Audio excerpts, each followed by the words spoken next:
justamente hoy es el Día Internacional de la Lucha contra los Trastornos Alimentarios, por eso es que queremos hablar con una referente del Hospital Posadas, la doctora María Cristina Mazzali Acosta. María, ¿cómo estás? ¿María o Cristina te llamo? Tal? ¿Cómo te gusta más? María está bien.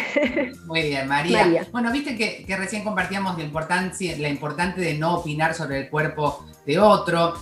Y los trastornos alimentarios en algún punto también a veces están muy vinculados a la mirada de los adultos, por ejemplo, frente a los adolescentes. ¿Y cómo impacta esto y de qué manera vos estás viendo que produce un efecto en general negativo, ¿no?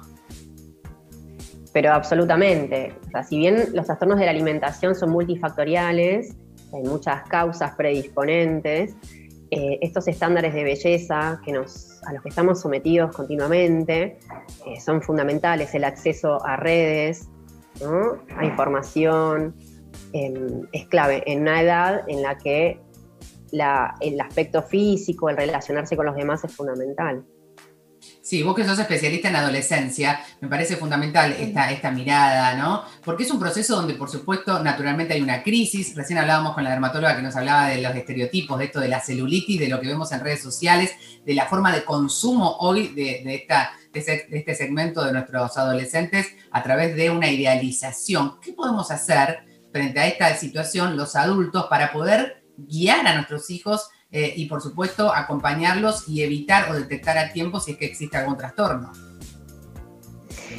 Y en realidad escucha sobre todo y acompañamiento. En una etapa, como vos decías recién, donde hay duelos que son característicos, y esos duelos los transitamos todos y lo vamos a transitar todos, pero bueno, de una manera acompañada y lo más saludable posible, ¿verdad?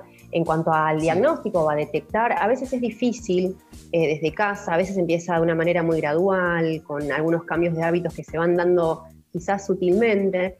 Entonces nos suele pasar que la consulta es tardía y suele ser en etapas avanzadas de la enfermedad. Claro. Y cuando hablamos de trastornos, ¿qué tipo de trastornos? Porque uno piensa solamente en la bulimia, en la anorexia, que son, bueno, los que tienen por ahí más, son más conocidos, pero en realidad existen un montón de otros trastornos en la alimentación.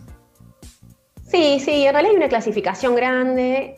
La anorexia, la bulimia, como vos decías recién, están los trastornos no especificados, ¿sí?, donde no cumplen todos los criterios para entrar en tal o cual, trastornos por atracones, pica. La verdad es que la definición, hay mucha clasificación, pero lo que comparten todos es una alteración en el hábito alimentario y una disconformidad con la imagen corporal, ¿sí? En algunos casos, como en el caso de la anorexia, hay una distorsión de la imagen corporal. Entonces, la paciente se mira al espejo y le devuelve un sobrepeso, se ve gorda, ¿sí?, más allá de que el peso real está muy por debajo de lo normal y de lo saludable.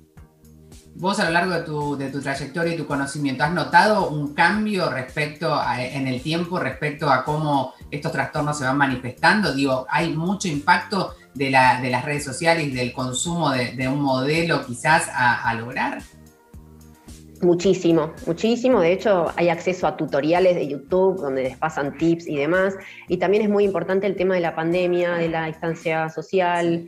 Hemos visto un aumento de casos de trastornos de la conducta y pacientes más graves, inclusive, de lo que veníamos viendo, ¿sí? O sea, el impacto de la pandemia en las adolescencias en relación a los trastornos de la conducta alimentaria y de otras patologías de salud mental, pero bueno, de los trastornos puntualmente fue clarísimo, ¿sí? Sí, a mí me parece también importante porque uno tiene una mirada quizás segmentada, pero trabajando en un hospital como el Posadas, un hospital público donde hay una población muy amplia, me gustaría que quizás hagas un balance de esto que decías, la pandemia y las problemáticas más habituales, y sobre todo cuando nosotros hablamos, acá siempre intentamos educar en salud, y ante algunas de estas cuestiones que vos manifestabas, alteración o cambio del ánimo, en cómo se ven, en cómo se visten, en cómo se manifiestan, en cómo se alimentan, hay que hacer una consulta ¿con quién? ¿A qué profesional lo llevo?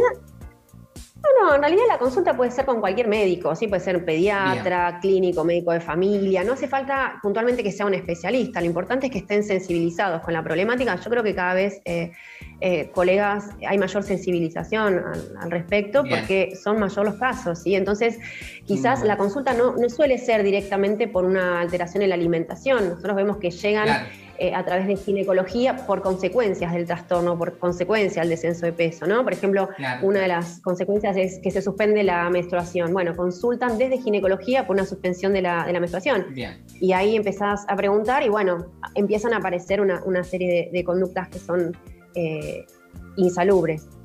Sin dudas, sin dudas. Bueno, María Cristina Massalia Costa, muchísimas gracias. Hablar de los trastornos en la alimentación es fundamental, visibilizarlos y por supuesto poder abordarlos. La detección temprana salva vidas sin duda y mejora la calidad de vida de quienes lo padecen. Te mandamos un abrazo grande a vos y a todos los profesionales del Posadas. Muchas gracias. Adiós. Hasta luego. Hoy, mira.